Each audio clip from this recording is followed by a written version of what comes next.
지난 시간에 이어가지고 국민소득과 경상수지의 결정에 대해서 탄력성 접근 방법 계속하겠습니다. 지난 시간에 소개하기를 그 탄력성 접근 방법은 일단 뭐 경상수지가 수출해서 수입을 뺀 것과 같다고 보고, 그런데 이 수출은 내국제에 대한 외국인의 수요, 그다음에 수입은 외국제에 대한 내국인의 수요에 의해서 결정이 되니까 수출이나 수입이나 전부 다 수요에 의해서 결정이 된다. 그래서 이제 수요 이론을 우리가 적용할 수 있고, 수요 이론을 적용을 하려다 보니까 이제 상대 가격이 필요한데, 상대 가격의 개념으로 이제 교육 조건하고 실제로 아니면 두 가지를 쓸 수가 있다 하고, 여기서 교육 조건이라고 하는 것은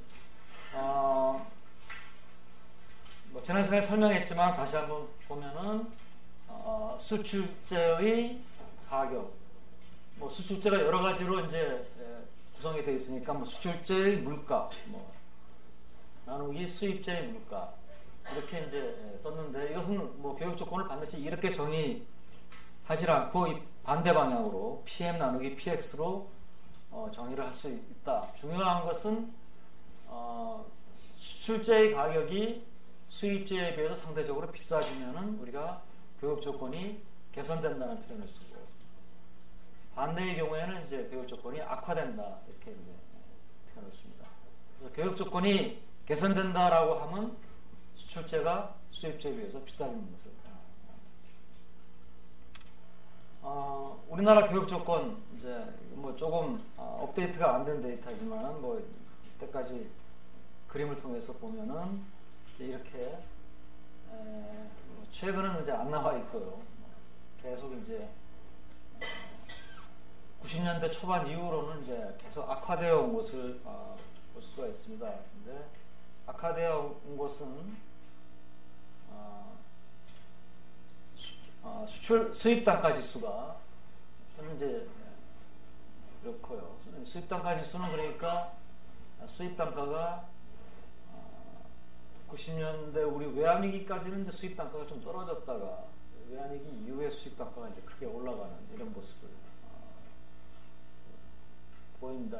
사실 뭐 이 시기는 원자재 가격이 비교적 약세를 보였던 시기. 우리나라 주로 이제 원자재가 수입품이기 때문에 그 이후에 이제 원자재 가격이 강세를 보이는 슈퍼사이클 시기가 이제 있어가지고 주로 그런 것에 의해서 저하가 되는 것이고요. 수출 단가는 외환위기 전까지 상당히 이제 괜찮았다가 그 이후에 많이 이제 악화되는데, 뭐 우리나라 수출 단가는 주로 크게 이제 수출 품목이 반도체, 요때는 그 다음에 철강, 뭐 이런 것들이거든요. 그래서 이런 것, 반도체 가격이 특히 하락한 것이 이제 크게 이제 수출 단가가 하락하는데 기여를 했고요. 두 개를 이제 합치니까 이제 거의 외환위기 이후에는 지속적으로 이제 교육 조건이 악화되어 온 그런 모습을 이제 보입니다. 물론 이제 이것이 뭐 최근의 경우와 같이 유가가 크게 하락한 시기는 우리나라 교육 조건이 또 개선되는 모습을 또 보였겠죠. 연장시킨다는 그런 그림이 나올 수가 있겠습니다. 실질환율은 뭐 이것도 지난 시간에 소개했듯이 실질환율은 외국제 가격 나누기 내국제 가격, 이렇게 여기서는 정의를 했지만은 이것도 반드시 이렇게 분모 분자가 반드시 이렇게만 할 수 있는 것이 아니고 사람에 따라서는 반대로 하는 사람, 정의하는 사람도 있습니다. 그래서 이 값이 올라가고 내려가고가 무엇을 의미하는지를 알기 위해서는 실질 환율이 어떻게 정의가 됐는지를 여러분들이 확인을 하고 그 다음에 얘기를 해줘야 됩니다. 그죠?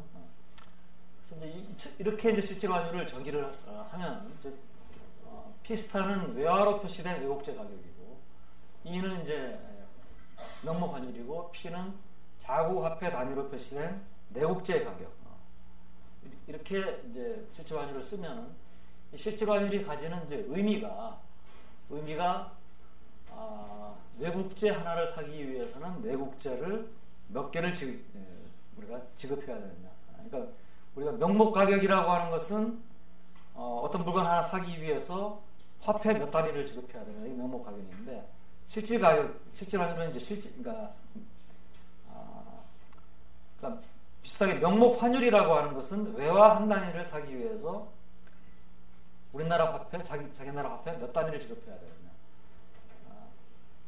이제 그래서 실질 환율이라고 하는 것은 이제 그런 화폐끼리의 교환이 아니고 재화끼리의 교환, 즉 외국 재화 한 단위를 사기 위해서 자국 재화 몇 단위를 지급해야 된다. 이런 의미를 가지고 있다 이렇게 얘기를 했습니다. 그래서 예를 들어서 뭐 지난 시간에 이제 우리나라 대표하는 자동차 소나타다. 그리고 뭐 외국 외국제를 대표하는 게 머스탱 자동차다라고 할 때 머스탱의 달러 표시 가격은 2만 불이고 이보다 훨씬 비싼 것 같은데 소나타의 원화 표시 가격은 1,000만 원이고 예를 들어서 그렇다고 명목 환율이 달러당 1,000원이다라고 할 때 이것을 대입해서 계산하면 2가 나온다 그랬는데 그 2라고 하는 의미가 머스탱 하나를 사기 위해서는 소나타 2대를 지불해야 된다. 이런 이제 의미를 가지고 이게 뭐 4가 다시 값이 변해가지고 4가 된다. 그러면 이제 머스탱의 가격이 소나타에 비해서 훨씬 더 비싸진 걸 말하는 거죠. 그래서 우리가 외국제 가격이 내국제 가격에 비해서 비싸지는 경우에 우리나라 그 화폐가 실질적으로 가치가 떨어진다. 그래서 실질절하라는 표현을 씁니다. 이것도 절하라는 표현이 그렇게 좋은 번역은 아닌데 이거를 제대로 번역을 하려면 너무 길어지기 때문에 그냥 간단하게 영어로 이제 real depreciation. 그러니까 우리가 원화 가치가 달러화에 비해서 떨어지는 것을 nominal depreciation이라고 하죠. 그러니까 명목적으로 이제 화폐 가치가 떨어진다는데 이거는 실질적으로 이제 우리나라 물건의 가치가 외국 물건의 가치에 비해서 떨어지기 때문에 이것은 이제 nominal이라고 안 하고 real depreciation. 그래서 실질 절하라는 표현을 씁니다.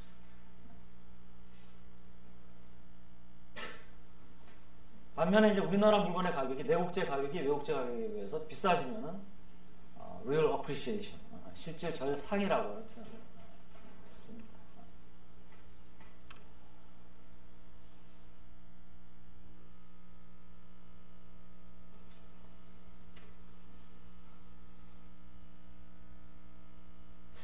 이제 우리가 그 앞서서 구매력 평가에서 실질 환율을 분해를 해가지고 즉 교역제하고 비교역제로 구성된 지수를 이용을 해가지고 물가 지수를 이용해서 실질 환율을 분해를 해가지고 우리가 실질적 교란 요인을 분석할 때 썼었죠. 그때 여러분들이 지금 다시 기억을 해보면은 세 텀이 있었는데 그 중에서 두 텀이 바로 뭡니까? 교역제하고 비교역제 간의 상대 가격이죠. 그렇죠? 그래서 우리가 실질 환율이라고 하는 것이 가지는 의미가 한 가지는 뭡니까? 실질 환율이 내국제가 외국제에 비해서 비싸졌다, 싸졌다. 실질 환율의 변화가 그 의미를 가지지만 우리가 봤던 그 식을 다시 돌이켜 보면은 또 실질 환율이 올라가는 게 또 하나의 다른 경우가 있습니다. 뭐냐 하면은 우리나라에 있어서 비교역제 가격이 교역제에 비해서 상대적으로 비싸진다. 그래서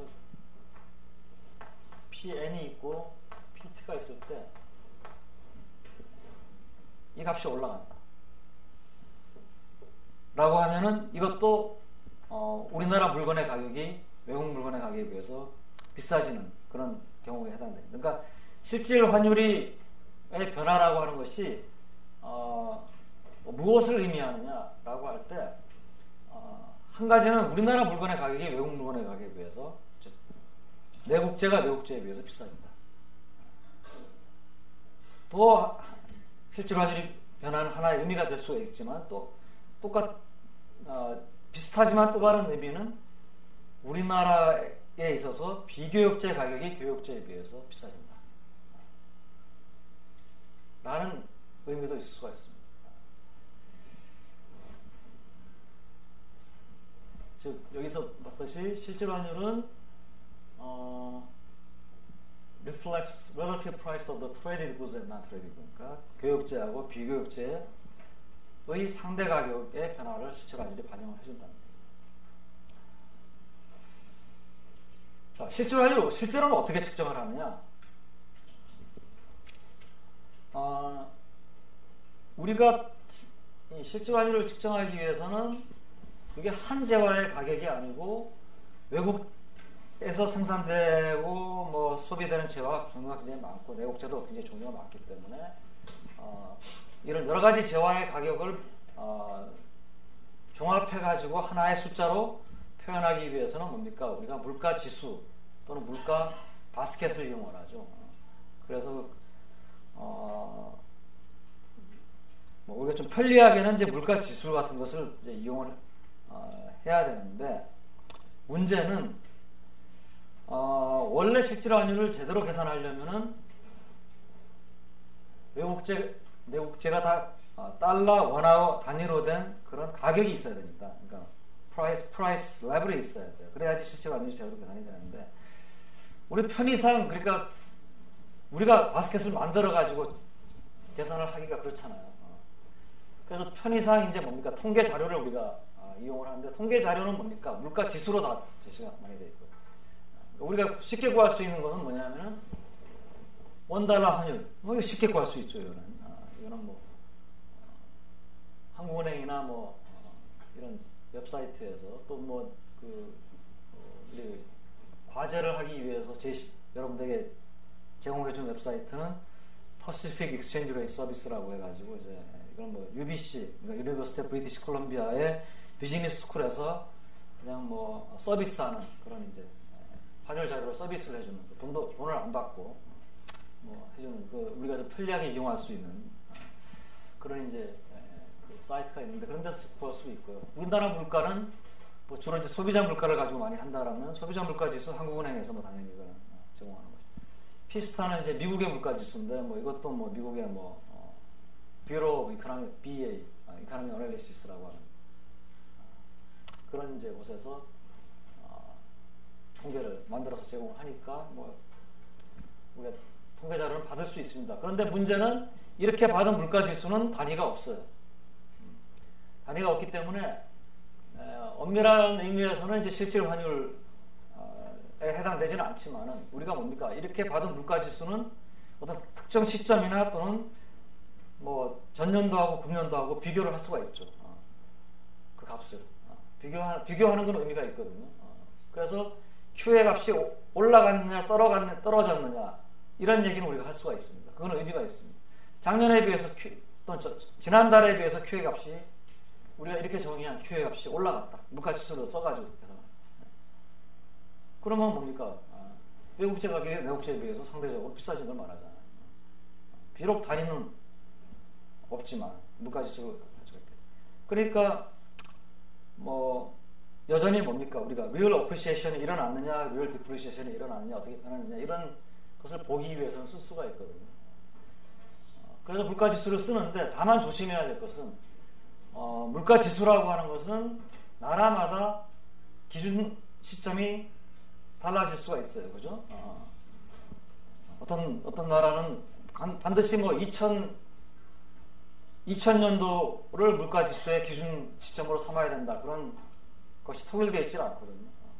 그래서 우리가 나름대로 뭡니까? 어떤 기준 시점의 값이 100이 되도록 이것을 우리가 통일시켜 줄 필요가 있어요. 그렇지 않으면은 물가지수의 기준 연도가 바뀜에 따라서 실질 환율의 변화에 따른 해석이 막 거꾸로 될 수도 있고 의미가 없을 수도 있기 때문에 이거 여러분들 과제에서 아마 이 실질 환율 간단하게 아마 계산을 해보도록 그렇게 과제가 나와 있는데 그런 것이 이제 기준 시점을 같이 서로 원래는 기준 시점이 다르더라도 여러분들이 나름대로 기준 시점을 하나 정해가지고 이 시점이 100이 되도록 전체 지수를 다 똑같이 조정을 해주면 되잖아요. 그렇죠? 그렇게 이제 하는 방법을 여러분들이 사용하면 되겠습니다. 이것도 뭐 자료가 좀 업데이트가 되지 않은 것이긴 하지만 이게 이제 우리나라의 대일 실질환율입니다.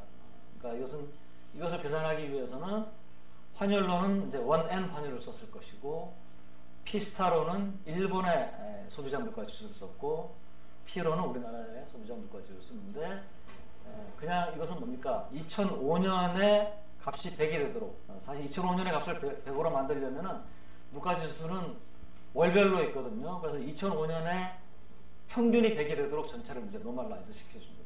그래서 내가 2005년도에 내가 구한 자료에 12개월의 평균이 예를 들어서 111이 나왔다. 그러면 전체 자료를 전부 다 뭡니까? 111분의 100이 돼. 111분의 100을 곱해가지고 조정을 다시 해주는 것이죠. 그러면 이제 그렇게 우리나라도 그렇게 만들어주고 일본도 일본의 소비자 물가지도 그렇게 만들어주고 그래서 계산하게 되면은 계산한 것이 이겁니다. 그리고 그렇게 한 다음에 다시 또 2005년이 100이 되도록 다시 한번 더 노멀라이즈 시켜줍니다. 그래서 2005년이 이렇게 올라오면 여기 평균값이 100이 되도록 그렇게 이제 만들어준 것이고요. 그럼 이제 이렇게 만들어졌을 때 우리가 이걸 가지고 뭘 할 수 있냐면은 이 시점하고 이 시점을 비교할 수도 있고 각 시점을 기준 연도하고 비교를 할 수도 있습니다. 2005년에 비해서는 일본 물건의 값이 더 비싼 것이고 그러니까 이건 real depreciation이 일어나는 것이고 또는 이 시점 두 시점을 비교하면 이쪽에 비해서는 이쪽이 real depreciation 이쪽은 이제 다시 appreciation 이런 것이 일어나는 것으로 해석할 수가 있겠죠.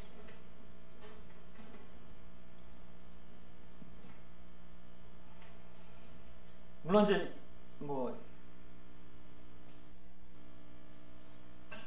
이거는 대일 실질 환율이고 대미 실질 환율은 이제 미국의 소비자 물가 지수 $1 환율을 가지고 우리가 해볼 수가 있겠습니다. 근데 두 개를 보면은 전체적인 모습은 비슷해요. 그러니까 그것은 무엇을 의미하냐면은 실질 환율이지만은 이 실질 환율의 전체적인 움직임을 지배하는 것은 명목 환율이다. 왜냐하면 물가는 느리게 변하고 환율은 명목 환율은 굉장히 빠르게 변하기 빠르게 변하고 또 큰 폭으로 변하고 우리가 외환위기 이제 이런 때가 외환위기 때인데 외환위기 봤습니다. 외환위기 때는 한두 달 사이에 환율이 몇십 %씩 뛰었거든요. 그렇다고 해서 물가가 그렇게 빨리 뛸 수는 없거든요. 그래서 이 움직임이 이제 이렇게 크게 그래도 전반적으로 볼 때 이 실질 환율이라고 하는 것이 100을 중심으로 해서 올라갔다가 내려갔다가 항상 일정하지는 않지만 어떤 그래도 돌아오는 경향을 좀 보이는 그런 이제 모습을 볼 수가 있습니다.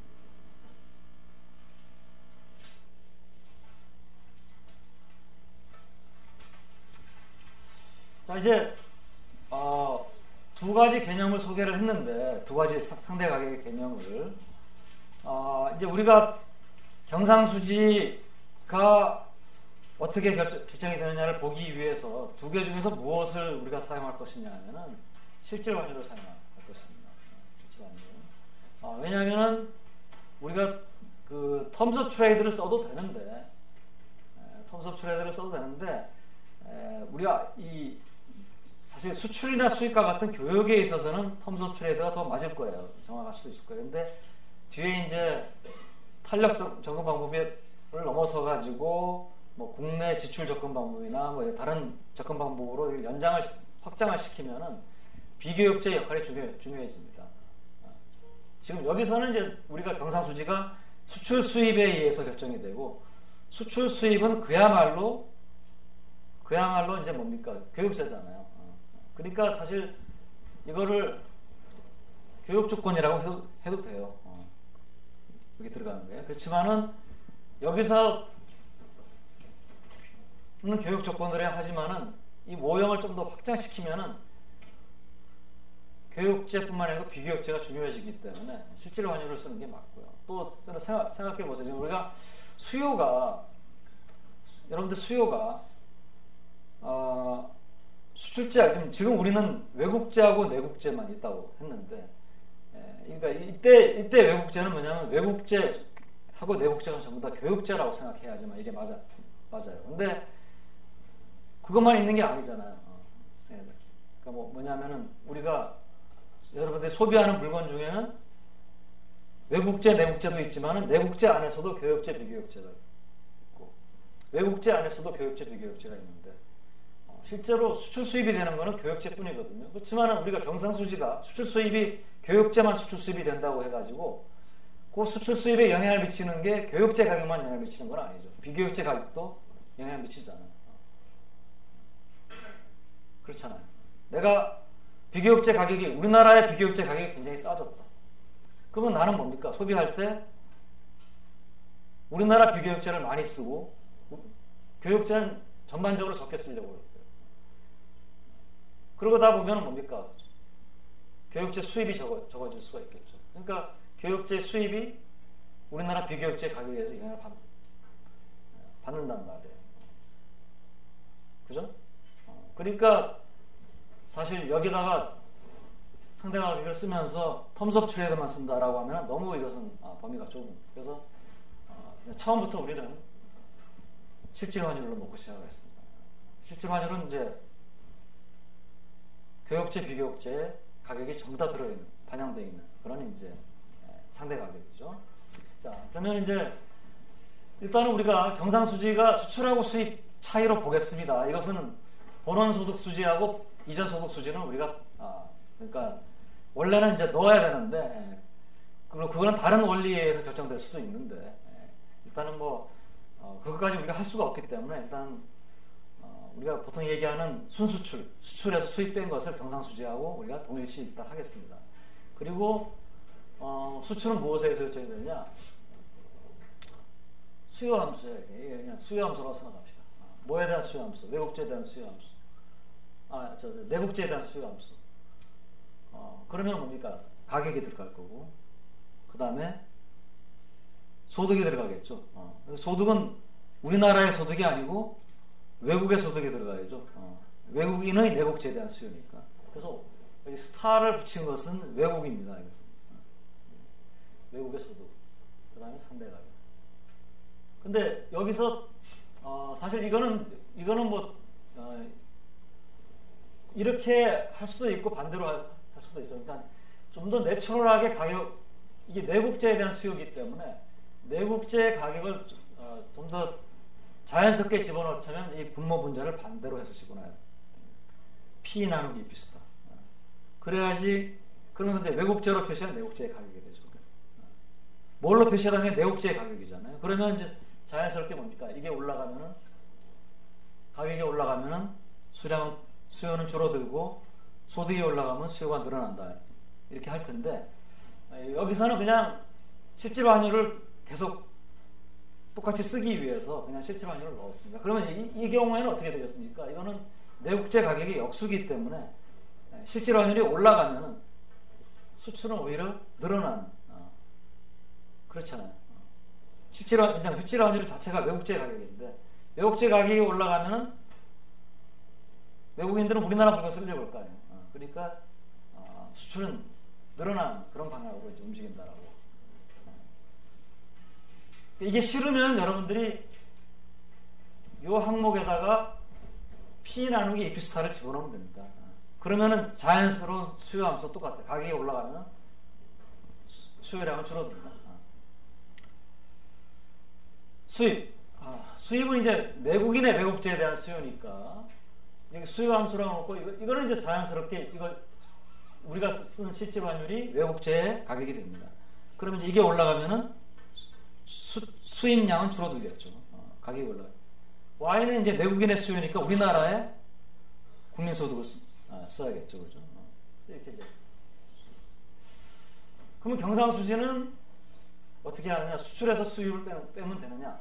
즉, X에서 M을 빼면 경상수지가 나오느냐? 이제 그렇지 않구나.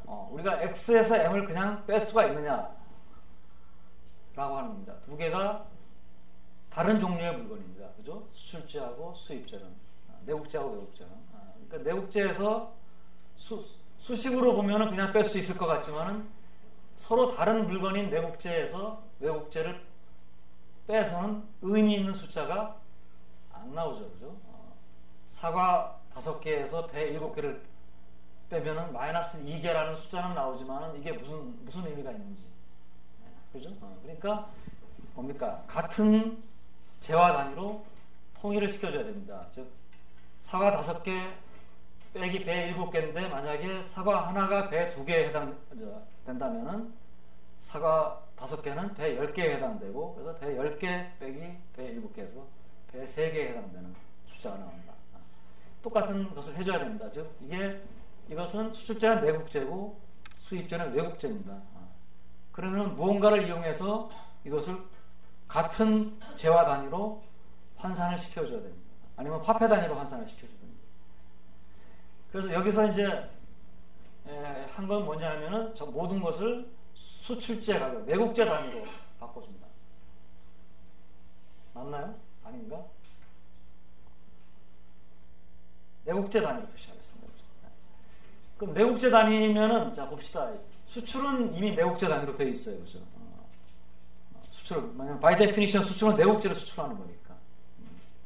수출액이 아니잖아요. 우리가 여러분들 수요함수에서 수요함수가 여러분들 가르쳐 주는 게 뭡니까? 수요함수는 수요량을 가르쳐 주죠. 사과에 대한 수요량. 그러니까 사과 개수로 나타내죠. 내국제에 대한 수요량. 내국제 개수입니다. 수입은 어떤데? 외국제. 외국제의 개수입니다. 그러니까 이걸 내국제 단위로 환산을 시켜줘야 돼요. 외국제 개수를. 근데 환산시켜주기 위한 아주 좋은 변수가 있습니다. 뭡니까? 실질 환율이죠. 실질 환율이 뭐였습니까?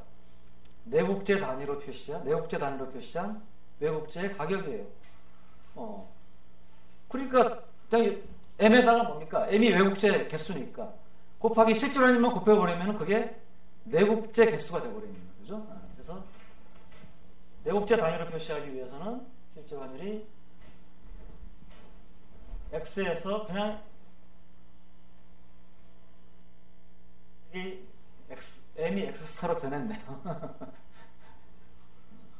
이 M하고 이 X스타는 같은 겁니다. 노테이션이 좀 바뀌었지만은 M이라고 생각해도 됩니다. 이게 좀 주의해서 봤어야 되는데, 자, 요거는 좀 여러분들 양해를 해주고 M이라고 생각하고요. 이 M 앞에 뭐가 붙어 있습니까? 실질 환율 곱했습니다. 그러면 수입량을, 외국제 수입량을 내국제 단위로 환산하는 겁니다. 그럼 모든 게 뭡니까? 경상수지가 내국제 단위로 계산하는 경상수지. 무슨 경상수지를 내국제 단위로 계산하는 법이 어디 있냐? 이거 뭐 달러로 계산해야 되는 거 아니냐? 경상수지 달러로 계산하고 싶다. 그러면 뭐 어렵지 않아요. 지금 우리가 이렇게 계산한 경상수지는 우리가 내국제 단위로 표시한 실제 경상수지라고 볼 수가 있습니다. 달러로 내가 계산하고 싶다. 달러로 계산하고 싶으면 어떻게 하면 됩니까? 지금 이게 내국제 단위잖아요. 여기다가 전체에다 P를 곱하면 어떻게 됩니까? 원화로, 왜냐면 이게 소나타 몇 대인데, 소나타 한 대에 1,000,000원이면 1,000,000원을 곱하면은 자국 화폐 단위로 표시한 경상수지죠. 그렇잖아요. 이 전체에다 P를 곱하면. 왜냐면 이거 단위가 뭐예요? 경상수지를, 이거는 뭡니까? 경상수지를 내국제 단위로 나타낸 거 아닙니까? 내국제 단위니까 뭐 이건 소나타, 예를 들어서 소나타 20대, 뭐 25대 이렇게 나올 거고 단위가. 이거를 원화로 표시하고 싶다. 그러면 소나타 한 대가 1,000,000원이라고 했잖아요. 그러면 1,000,000원 P잖아. 그 P. P를 전체에다 곱하면은 원화로 표시한 것이고, 달러로 표시하고 싶으면 이걸 다시 뭡니까? 2로 나눠주면 되잖아요. 2로. 이가 뭐예요? 원달러 환율이잖아요. 그러니까 이거 전체에다가 곱하기 P 나누기 2 하면은 달러로 표시한 경상수지, 여러분들이 원하는 경상수지가 나옵니다. P 곱하기 P 나누기 2가 뭡니까? 이거 전체에 곱해지는 거예요. 그러니까 이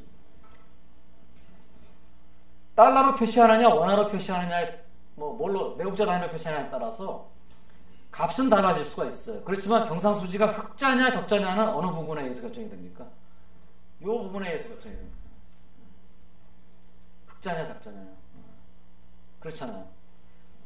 어차피 다른 단위로 환산할 때는 이 전체에다가 P를 곱하고 거기다 전체에다 다시 2를 나눠주니까 부호에는 변함이 없잖아요. 값에는 변화가 생기지만. 그죠? 그러니까 흑자 적자 여부는 여전히 똑같습니다.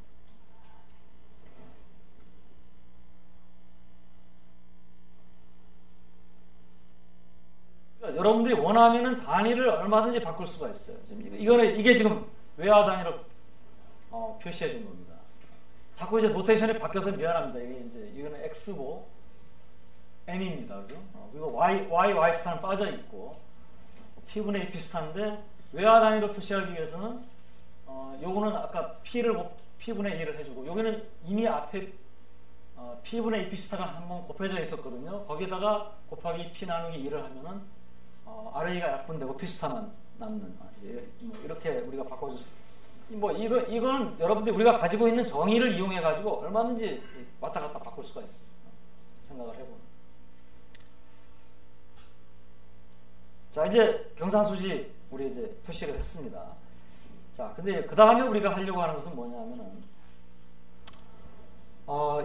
탄력성 접근 방법에서 경상수지를 결정하는 중요한 요인은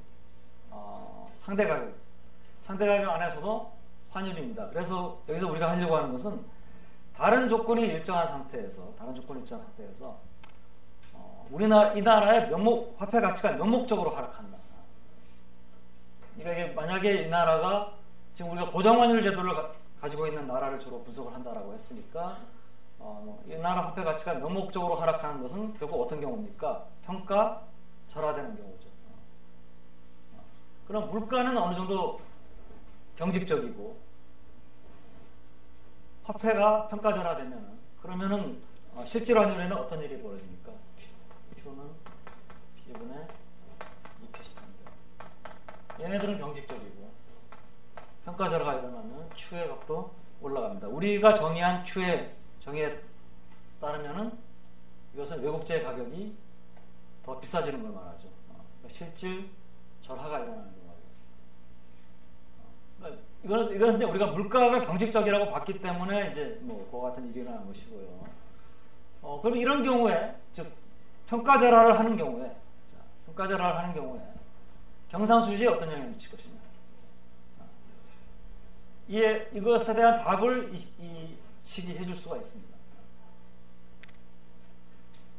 자, 평가절하에 의해서 영향을 받는 게 여기 있고요, 여기 있고, 여기 세 군데나 있어요.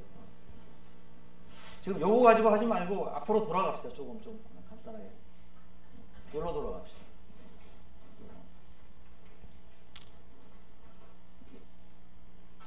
얘기했듯이 우리가 크기에는 영향을 받을 수 있지만은 중요한 것은 뭐냐면 이 부분이라고 그랬죠. 안에 있는 부분. 내국제 단위로 표시하는. 자, 여기에도 2가 세 군데 있습니다. 여기 있고요, 여기 있고, 여기 있고 세 군데 있습니다.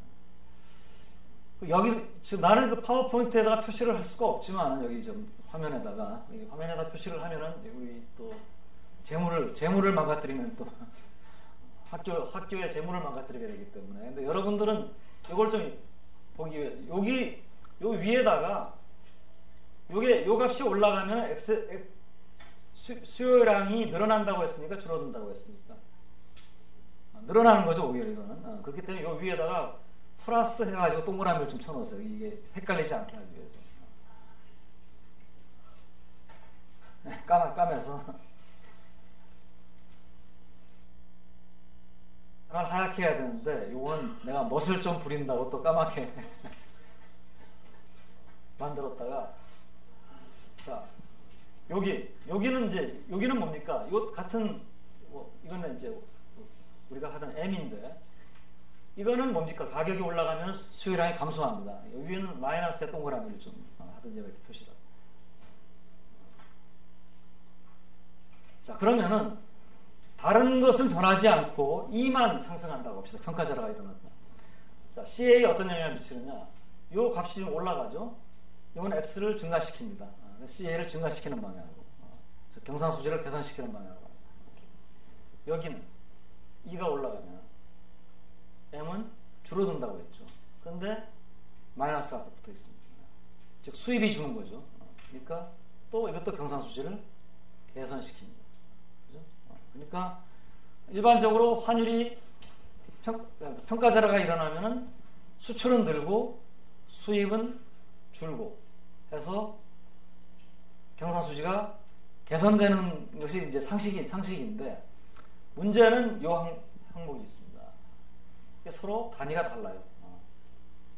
단위가 다르기 때문에 우리가 곱해줬던 이 항목이 있는데 여기 이 항목은 어떤 역할을 합니까?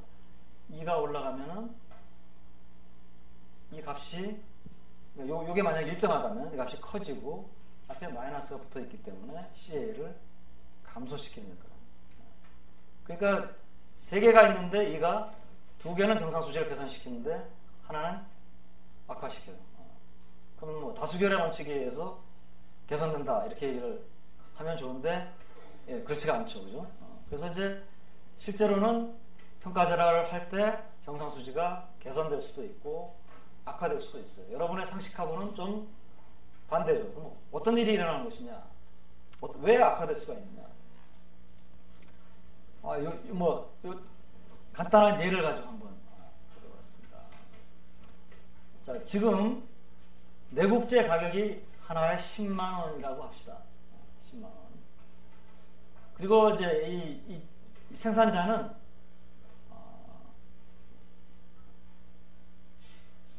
일종의 프로듀서 커런시 프라이싱 PCP를 한다고 합시다. 프로듀서 커런시 프라이싱 다 잊어버렸는지 모르겠는데 뭡니까?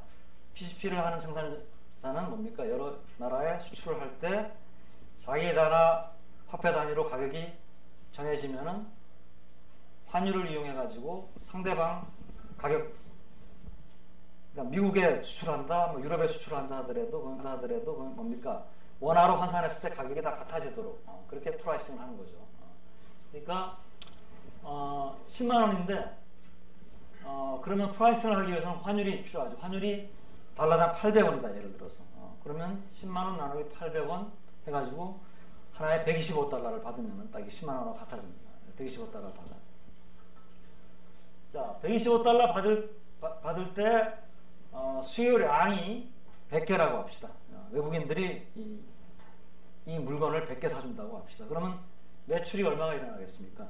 수출이 12,500불 수출이 되겠죠. 두 개 곱하면 12,500불. 자, 환율이 달러당 1,000원으로 이제 평가절하가 일어났다고 합시다. 그러면은 이제 PCP로 하게 되면은 100불을 받으면 딱 10만 원이 됩니다. 그죠? 값이 떨어졌어요. 당연히 뭡니까? 수요량이 늘어나야겠죠. 이게 기펜제가 아닌 이상 수요량이 늘어나야 됩니다. 수요량이 늘어났다. 120개가 늘어났어요. 100개에서 120개로 분명히 늘어났습니다. 근데 수출액은 어떻게 됐느냐? 두 개 곱하니까 12,000불. 12,500불에서 12,000불로 오히려 줄어들었습니다. 이건 내가 무슨 트릭을 쓴 게 아니에요. 이거는 가격 낮췄는데 수요량 늘어났는데 매출액은 오히려 줄었어요. 자, 이게 이제 바로 만약 경상수지가 이제 악화될 수 있는 하나의 이제 예죠. 만약에 이게 이 가격이 125달러에서 100달러로 떨어졌을 때 수요량이 100개에서 120개로만 늘어난 게 아니고 140개로 늘어났다 예를 들어서. 그러면 14,000불로 늘어났겠죠. 그러면 이건 뭡니까? 수출액이 늘어나는 거죠. 그러니까 수출량하고 수출액하고 반드시 같은 방향으로 지금 가지 않는 거죠. 여기의 키는 뭡니까? 이거 여러분들이 이미 경제 언론 시간에 이걸 알고 배웠든 모르고 배웠든 다 배운 겁니다. 결국 뭡니까? 이것은 수요의 가격 탄력성입니다. 그죠? 그러니까 우리가 기업이 물건을 팔 때 판매량은 수요량 곱하기 프라이스입니다. 그러면 프라이스를 떨어뜨리면은 분명히 수요량은 늘어납니다. 그렇지만 이것이 기업의 매출액을 늘린다는 보장은 없어요. 왜? 프라이스를 떨어뜨리면 가격이 떨어지잖아요. 가격 떨어지고 수요량은 늘어나는데 두 개 곱한 것이 어떤 방향으로 갈 것이냐는 무엇에 달려 있습니까? Q가 가격 하락에 대해서 얼마나 많이 반응을 하느냐. 가격을 하락시켰을 때, 즉 가격을 10% 하락시켰을 때 수요량이 10%보다 더 이상 늘어나면 매출액은 늘어납니다. 가격을 10% 하락시켰을 때 수요량이 뭐 5%만 늘어났다. 안 늘어났다. 늘어나면 어떻게 됩니까? 매출액은 오히려 줄어들죠. 이때 가격 하락에 대해서 수요량이 얼마나 반응하느냐. 이것을 우리에게 보여주는 게 바로 뭡니까? 수요의 가격 탄력성이죠. 가격 탄력성이 그런 역할을 하는 거거든요. 여기는 뭐 똑같은 거. 여기도 이게 바로 뭡니까? 125불에서 100불로 떨어졌을 때 100개에서 120kg 늘어나느냐, 100개에서 140kg 늘어나느냐. 탄력성이죠. 가격 탄력성이죠. 자, 지금 우리가 배우고 있는 이 모형 또는 접근 방법의 이름이 뭐예요? Elasticity Approach죠. 그러니까 왜 Elasticity Approach가 붙었는지. 탄력성이 중요한 역할을 하기 때문이죠. 탄력성. 결국 탄력성에 달려있어요. 그러니까 그 탄력성에 따라서 평가절하를 했을 때 경상수지가 악화될 수도 있고 개선될 수도 있습니다. 개선되는 경우는 어떤 경우냐?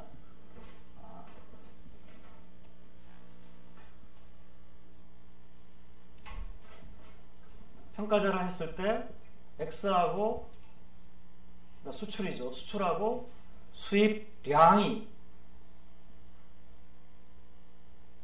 반응을 크게 하면 할수록 경상수지는 더 개선이 돼요. 탄력성이 높을수록. 그죠? 왜냐하면 얘네들이 많이 반응을 하면은 얘가 반대 방향으로 움직이는 것을 상쇄시키고 남거든요. 2가 올라갈 때 얘는 반대 방향으로 가잖아요. 마이너스가 붙어 있기 때문에 CA를 낮추는 역할을 하는데 CA를 높이는 역할은 수량이 하거든요. 수량이 많이 반응할수록 수량이 많이 반응한다는 것은 뭡니까? 수요의 가격 탄력성이 높을수록 경상수지는 더 개선될 가능성이 높다. 그래서 이것이 이제 이와 같은 논리를 설명한 것이고, 뭐 실제로 이것을 이제 여러분들이 이 P분의 E피스타를 놓고는 이 CA를 E에 대해서 미분을 해가지고 미분을 하면 여러분들이 DCA하고 DE라고 하는 걸 구하는 거잖아요. 이것이 양이 될 조건을 놓고 이 조건을 구하면은 가격 탄력성이 어느 정도가 돼야지 평가절하를 했을 때 경상수지가 개선되느냐를 여러분들이 계산을 할 수가 있습니다. 여러분들이 그걸 계산하라고 내가 요구하는 건 아니고요. 이미 이제 이것은 마샬하고 러너라고 하는 사람이 이게 사실 여러분도 할 수 있는 거지만 이 계산은 여러분도 할 수 있는 거지만은 이미 해가지고 조건을 구했습니다. 그 조건이 뭐냐 하면은 이 조건입니다. 에타 스타인데요. 이 에타는 뭐냐 하면은 수출의 가격 탄력성입니다. 즉 아까 우리 앞에서 여기 있네요. 여기서 경상수지를 이렇게 썼습니다. X스타는 M이나 마찬가지라고 했죠. M. Q는 원래 Q 자리에 P분의 E피스타가 들어있었지만은 P분의 E피스타를 좀 우리 간략하게 해가지고 실제로는 Q로 많이 쓰기 때문에 Q 그냥 집어넣은 것 뿐입니다. 이 자리에 원래 아까는 P분의 E피스타가 들어있었는데, 그러면 이제 우리가 E가 상승하면은 P하고 P스타가 일정하다는 조건 하에서는 Q도 같이 상승을 하거든요. 그러면 우리가 E가 상승할 때 CA가 개선될 조건은 결국은 Q가 상승할 때 CA가 개선될 조건, 즉 CA를 Q에 대해서 미분한 것이 양의 값을 가질 조건을 우리가 구하는 거나 마찬가지고요. 그 조건을 이걸 실제로 미분해 가지고 조건을 우리가 잘 정리를 하면은 에타 더하기 에타 스타가 1보다 커야 된다라고 하는 것인데, 이거는 뭐냐? 이 에타는 X의 Q에 대한 탄력성, 가격 탄력성입니다. 에타 스타는 X 스타의 Q에 대한 가격 탄력성. 그 두 탄력성의 합이 1이 되어야 된다는 것은 뭡니까? 수출하고 수입이 어느 정도 가격 탄력성이 높아야 된다는 얘기죠. 그래서 그 조건을 우리가 마샬-러너 조건이라고 합니다. 마샬-러너 조건이 충족이 안 되면은 평가절하를 했을 때 CA가 감소라고 이게 네거티브가 됩니다. 그러니까 오히려 경상수지가 악화되고요. 마샬-러너 조건이 충족이 되면 평가절하를 했을 때 경상수지가 같은 방향으로 움직입니다. 1차 도함수 양이니까 개선된다. 그래서 이제 우리가 마샬-러너 조건으로 이제 모든 게 지금 왔는데요. 실제 어떻게 됐냐, 이제. 현실은. 우리가 평가절하가 일어난, 평가절하를 실시한 케이스는 뭐 엄청나게 많이 있습니다. 국가의 수도 많은 데다가 뭐, 한 국가가 평가절하 한 번만 하는 게 아니고 과거에 뭐 보면은 여러 번 하는 국가도 많이 있고. 그래서 이런 평가절하를 한 케이스를 전후로 해가지고, 이 그림은 뭐냐면은, 이 국가들이 평가절하를 한 시점을 A에다가 맞춰놓는 겁니다. 그러면 이제 이전에 그 경상수지를 평균적으로 여기다 맞춰놓고요. 평가절하를 시행한 다음에 경상수지가 어떤 방향으로 움직이는지, 어떻게 움직이는지를 평균적으로 관찰을 해본 거죠. 그러니까 평균적으로, 나라마다 좀 시기나 뭐 이거 다 차이는 있을 수 있지만 평균적으로 평가절하를 하면은 그 전에 비해서 그 전에 경상수지가 이 까만 선이거든요. 보다 밑으로 내려갑니다. 밑으로 내려간다는 건 뭡니까? 악화된다는 걸 말하죠. 근데 그게 그 다음에 이제 시간을 놓고 좀 관찰을 하면은 그 다음에는 좀 뭡니까? 서서히 개선이 되다가 충분히 시간이 지나면은 그 이전보다도 경상수지가 더 올라갑니다. 더 개선이 됩니다. 그래서 어느 정도 안정화됩니다. 그래서 이 곡선의 모양이 영어의 대문자 J자하고 비슷하게 생겼다라고 해가지고 J곡선 효과, 제이컵 이펙트라고 합니다. 그러니까 이거는 제이컵 이펙트는 뭡니까? 평가절하가 실제 현실에 있어서 경상수지에 미치는 영향을 시간에 따라서 보여주는. 물론 이제 뭐 모든 나라가 똑같이 이런 모습을 보이는 건 아닙니다. 그러니까 평균적으로 볼 때 이런 모습을 많이 보인다라고 합니다. 그러면 이 제2곡선 효과를 보면은 마샬-러너 조건이 충족이 된다고 할 수도 없고 안 된다고 할 수도 없어요. 우리는 여러 가지 뭘 얘기를 할 수가 있느냐? 자, 평가절하 직후에 한동안은 뭡니까? 경상수지가 원래보다 나빠져 있어요. 경상수지가 악화되는 것은 원래보다 악화되는 것은 마샬-러너 조건이 충족이 안 되는 경우죠. 그래서 이건 마샬-러너 조건이 충족이 안 되는 시기. 이 시기는, 이거보다 높은 시기는 마샬-러너 조건이 충족이 되는 시기. 그러면 마샬-러너 조건이 충족이 안 되는 시기는 수출 수요나 수입 수요의 가격 탄력성이 낮은 시기. 이 시기는 수출 수요나 수입 수요의 가격 탄력성이 높은 시기. 그러면은 이런 생각이 들 수 있겠죠. 그러면은 이게 수출 수요의 탄력성이 기간에 따라 다르다. 즉 단기적으로는 수요의 가격 탄력성이 낮고 시간이 충분히 흐르면은 수요의 가격 탄력성이 높아지는 게 아니냐. 그러니까 수요의 가격 탄력성이 어떤 물건에 대한 가격 탄력성이 무조건 뭐 0.5 이렇게 주어져 있는 게 아니고 시간대를 우리가 짧게 놓고 보면은 가격 탄력성이 낮고 비탄력적이고 충분한 시간을 주면은 수요가 늘어날 수 있는 충분한 시간을 주면은 탄력성이 충분히 올라가는. 이거는 뭐 상식적으로도 우리가 생각할 수 있는 얘기가 되겠습니다.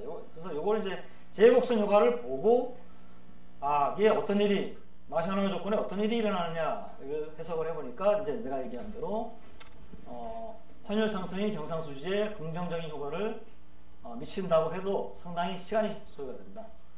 그런 것은 마샬-러너 조건이 단기적으로 충족이 되지 않고 장기에 대해서 충족이 된다. 자, 그러면 또는 뭐 단기에는 수출이나 수입의 가격 탄력성이 낮다가 장기에는 시간이 충분히 주어지면 가격 탄력성이 높아진다. 그럼 왜 이렇게 탄력성이 단기하고 장기에 따라 다르냐? 뭐 이거는 이제 여러분들이 잘 알고 있는 그런 얘기입니다. 타임 레그입니다. 시차의 문제예요. 뭐 현실을 생각해 보면 쉽게 알 수가 있습니다. 첫째는 자 여러분들 우리나라 정부가 예를 들어서 지금 고정환율을 택하고 있고 평가절하를 안 하겠다고 합시다. 뭐 달러당 1,000원이었는데 달러당 2,000원으로 변했다고 합시다. 그럼 이제 우리나라 기업들이 물건을 싸게 팔 수가 있겠죠. 그러면 이제 또는 뭐 외국 물건은 값이 비싸질 것이고. 그럼 이제 예를 들어서 우리나라 물건 값이 싸지면은 우리나라 물건을 사줘야 되잖아요.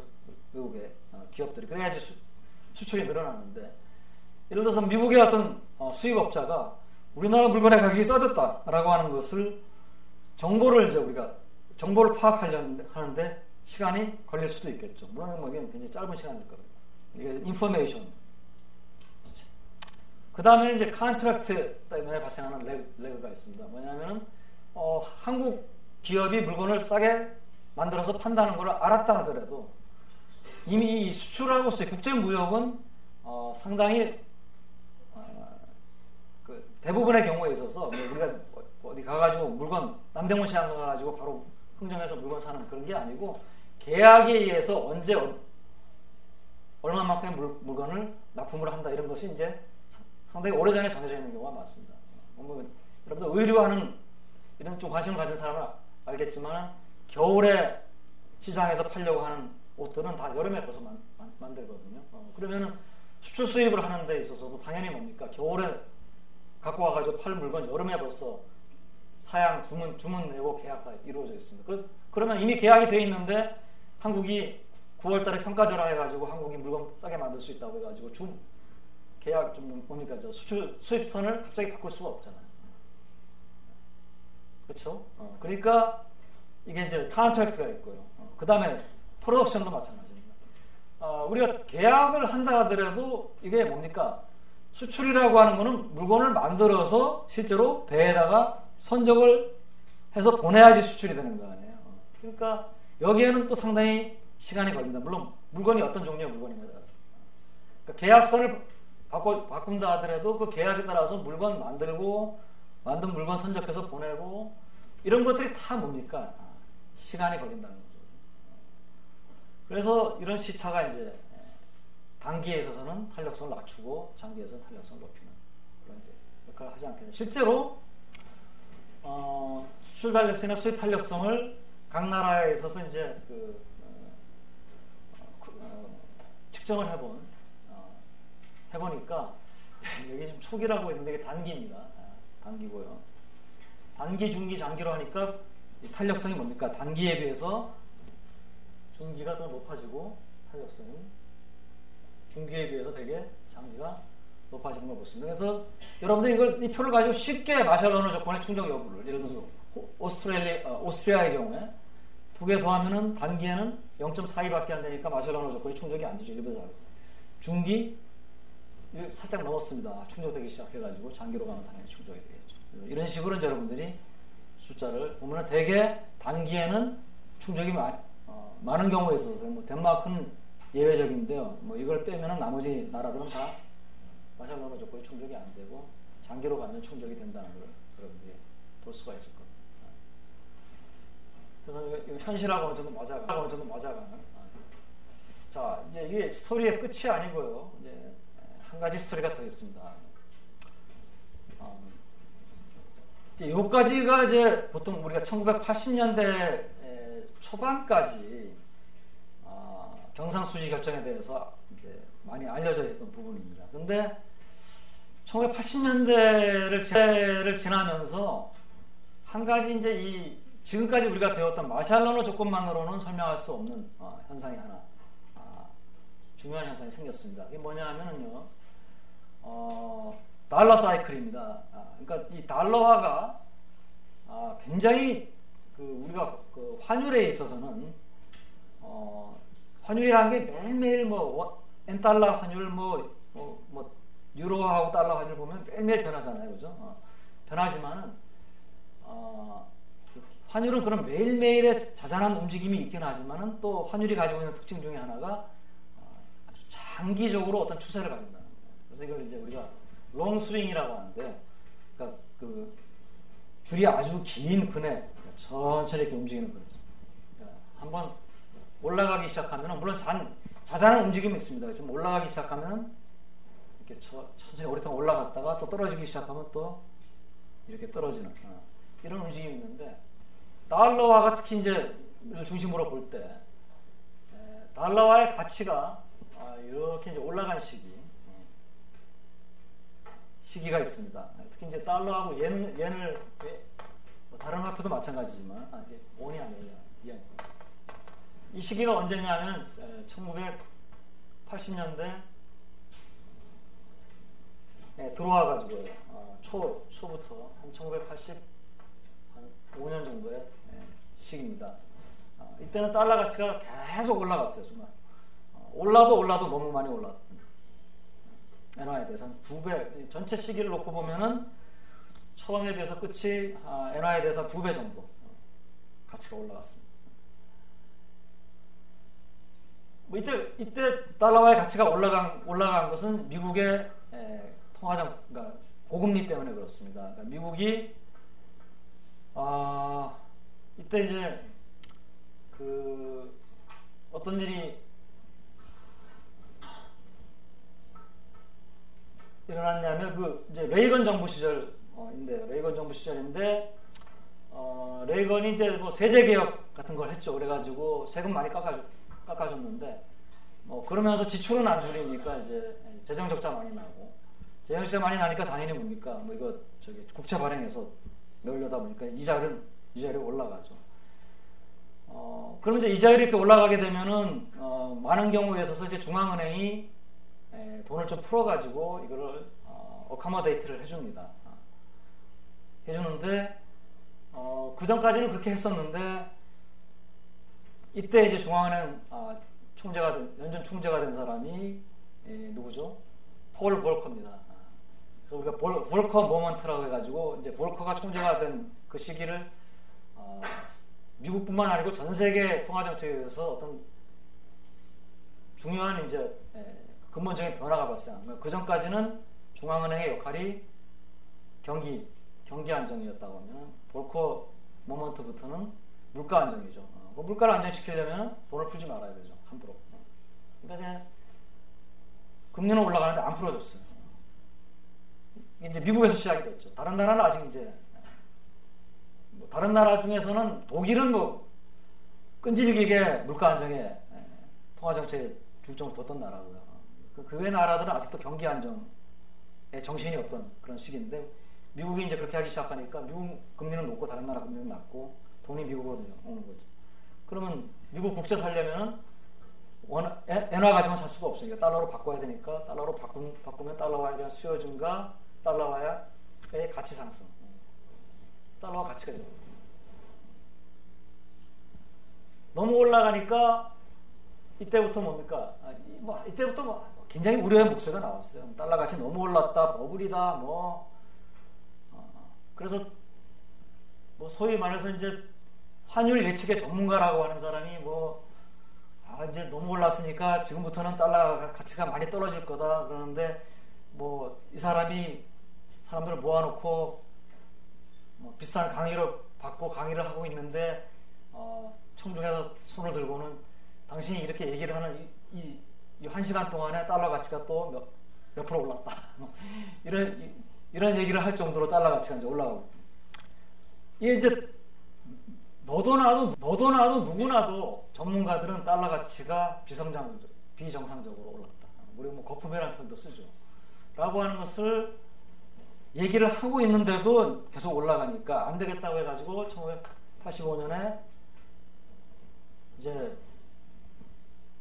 미국, 일본, 이 독일 이런 이제 영국 이런 곳에 재무상하고 중앙은행 총재들이 모여요.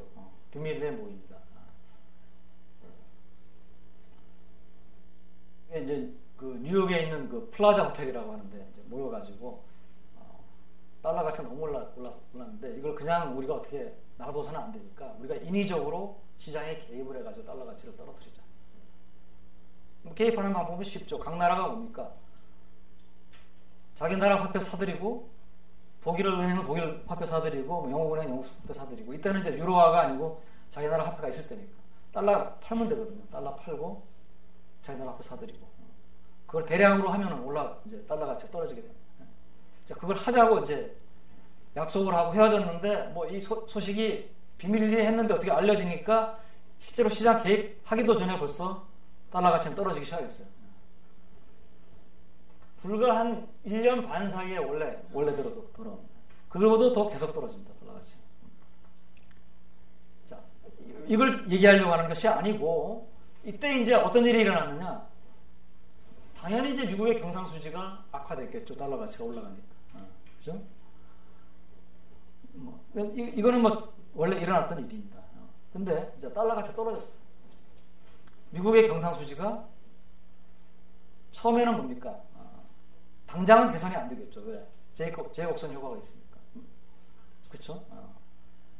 그렇지만 이제 시간이 흐르면은 개선될 것으로 사람들이 이제 예상을 했겠죠. 그죠? 그래서 그런 일이 일어났습니다. 처음에 이렇게 하니까 1년, 2년 더 나빠져요. 그러니까 뭐 제곡선 효과. 요즘 우리 아베노믹스도 마찬가지잖아요. 아베노믹스가 엔화 가치 떨어뜨리려고 처음에 막 QE 하니까 처음에 일본의 그 경상수지가 처음에 악화됐습니다. 악화됐어요. 그러니까 뭐 어떤 아베노믹스 비판하는 사람은 야 이거 뭐 아베노믹스 이거 실패다 벌써. 일본에서는 그게 아니다 이거는 제곡선 효과다. 좀 더 기다려야 된다. 기다렸어. 자, 2년 3년 지났는데 개선은 안 되고 더 나빠져요. 자, 그러니까 이제 어떤 얘기가 나오냐면은 이것은 미국의 특성이다.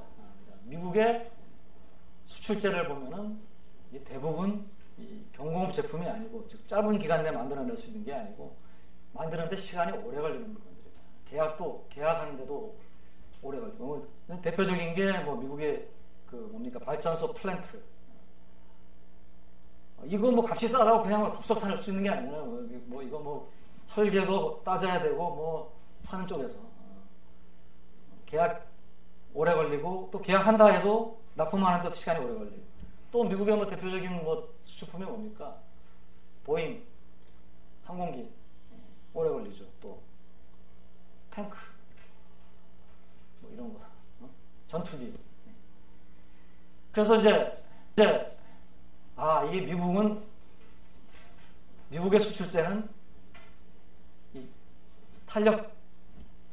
탄력성이 단기에도 낮고 중기에도 낮고 좀 탄력성이 높아지려면 시간이 오래 걸린다. 재화의 성격상. 또 기다렸어요. 그래도 또 개선이 안 나요.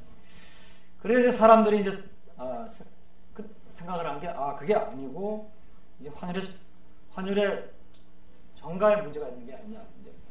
이것을 보여준 게 뭐냐면 미국에서 판매되는 일본 자동차의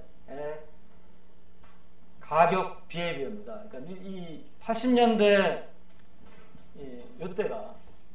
이때가 사실 뭐 우연히 내가 미국에 유학을 처음에 간 시기인데 가면은 제일 사고 싶은 차가 혼다 어코드라고 하는 차예요. 굉장히 그때 다른 차에 비해서 이쁘게 나와. 그다음에 이제 좀 이따 도요타 캠리가 약간 더 고급 사양으로 나오고. 그러니까 미국인들도 전부 다 뭡니까? 일제차 사고 싶어가지고 이제 인기가 있던 시기인데. 그 다음에 뭡니까? 이게 뭐 이렇게 환율이 변해버리니까 일제차의 가격이 1년 반 사이에 엔달러 환율이 절반이 됐거든요. 그러니까 달러당 150엔에서 달러당 75엔, 160엔에서 80엔, 그러니까 절반이 되고. 그러면 이게 일제차의 가격이 어떻게 돼야 됩니까? 2배가 돼야 돼요. 그때 뭐 혼다 어코드 한 10,000불 정도 했는데 20,000불. 지금은 뭐 이제 인플레가 돼가지고 인플레이션이 돼가지고 20,000불 더할 수도 있지만 더하지만 그때 10,000불이면 굉장히 큰 돈이었어. 그러면은 20,000불이면 안 살 거 아니야. 근데 실제로 20,000불에 안 팔았어요. 10,000불에서 약간 더 올라간 정도 수준. 많이 안 올라갔어요. 그럼 뭐 어떻게 그걸 할 수가 있었느냐? 일본 친구들이 처음에 어떻게 한 겁니까? 프라이싱을 우리가 봤던 PCP를 안 한 거죠. PM은 비슷한데 이게 두 배는 아니지만 처음에 이제 몇십 프로 올랐겠죠. 그러면 일본 차에 그냥 환율을 가지고 엔화 표시 코스트를 그대로 가격에 전가시켰다면은 이가 올라간 것만큼 이게 가격이 올라가야 됩니다. 수입 가격이. 뭐 14,000불이 되든 15,000불이 되든. 근데 이거를 안 한 거죠. 그러니까. 환율은 40% 올라갔지만은 일본 차를 미국에 팔 때 달러 표시 가격은 한 10%만 올린다든지. 그럼 이게 이렇게 하기 위해서는 어떻게 해야 됩니까? 그러면 이윤을 줄일 것이고, 자기 도요다나 이런 데서. 그 다음에 뭡니까? 생산비를 줄이려고 노력을 하겠죠. 그래서 여러분들이 경영학 배우는 학생도 있겠지만, 저스트 인 타임이라든지, 이런, 코스트를 줄이기 위한 이런 생산 관리 기법들이 이때 일본 자동차 회사에서 굉장히 많이 나옵니다. 나중에 이제 이게 안 되니까 이제 생산 기지를 일본에서 아예 미국으로 옮겨버리죠. 그것도 코스트를 줄이기 위한. 그래서 이런 이제 노력인데 이런 노력을 우리가 이론적으로 뭐라고 부를 수가 있느냐? 환율의 전가, 환율의 불안전한 전가입니다. 이제 환율의 전가라고 하는 것은 어떤 개념이냐면은 환율이 상승할 때 환율이 10% 상승했다고 합시다. 그러면은 환율이 10% 상승할 때 수입품의 자국화폐, 우리나라 화폐, 그러니까 원화표시 가격이 똑같이 10% 상승하면은 환율이 완전히 전가되는 거예요. 예를 들어서 환율이 달러당 1,000원인데 달러당 1,500원이 됐다. 50% 상승했잖아요. 그동안에 우리나라에서 한 개 10만 원에 팔리던 미국산 제품이 15만 원에 팔린다. 15만 원에 업자들이 판다. 그러면은 이거는 50% 같이 오른 거니까 완전히 이제 가격이 전가가 되는 거예요. 이걸 complete pass-through라고 합니다. pass-through. 근데 이게 15만 원이 안 올라가고 13만 원 올라갔다. 12만 원 올라갔다. 그러면은 이것은 불완전한 전가죠. 이제 우리가 전가율이라고 하는 개념을 가지고 따지는데 환율 변화가 수입제의 자국 통화표시 가격, 그러니까 원달러 환율이 상승할 때 이것이 수입품의 원화표시 가격에 100% 그대로 반영이 되면 전가율이 100%고 그게 아니고 일부만 환율은 50% 올랐는데 가격은 40%만 올랐다. 그러면 전가율은 80%가 되는 거죠. 5분의 3. 이런 식으로 이제 우리가 전가율을 따집니다. 그러면 왜 이 전가율이 1보다 작으냐? 이건 너무나 당연하죠. 뭡니까? 마켓 시어 때문에 그렇죠. 시장을 유치하는 거죠.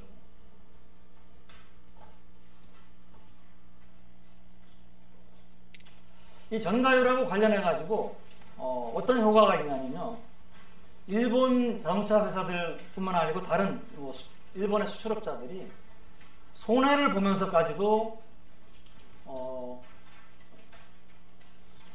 그러니까 미국에 수출하는 가격을 낮췄어요. 자, 왜 그러냐? 또 이게 또는 이건 달리 얘기하면 여러분들이 이제 일본 자동차 회사가 손해를 보면서 미국에 계속 수출을 하려고 손해를 본다. 왜냐하면 환율이 100% 올랐는데 암만 생산 비용을 줄이더라도 100% 이상 줄일 수는 없잖아요. 그렇죠? 그러니까 이제 손해를 보면서도 남아 있었어요, 시장에. 그러면 이제 그 비해비어를 보고는 이 바보 같은 애들 아니냐? 이건 여건이 안 좋으면 빠졌다가 수출 중지했다가 나중에 이제 환율이라고 하는 걸 롱스윙이 있으니까 사실 또 다시 돌아왔잖아요. 그러니까 나중에 다시 수출하면 되지 않느냐. 근데 왜 손해를 보면서까지 그렇게 계속 수출하고 남아있는지 그걸 설명하기 위한 얘기가 이제 교두보 효과입니다.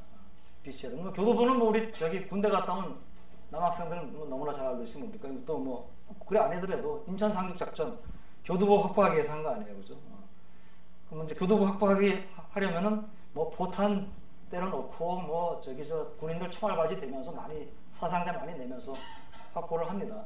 일단 확보하면은 그 다음에 뭡니까? 이게 전술적인 가치가 좀 떨어지더라도 교두보 포기하지 않습니다. 왜냐하면 다시 빠졌다가 다시 막바가로 들어가면 또 이전에 치렀던 그 비용을 또 치르고 들어가야 돼요.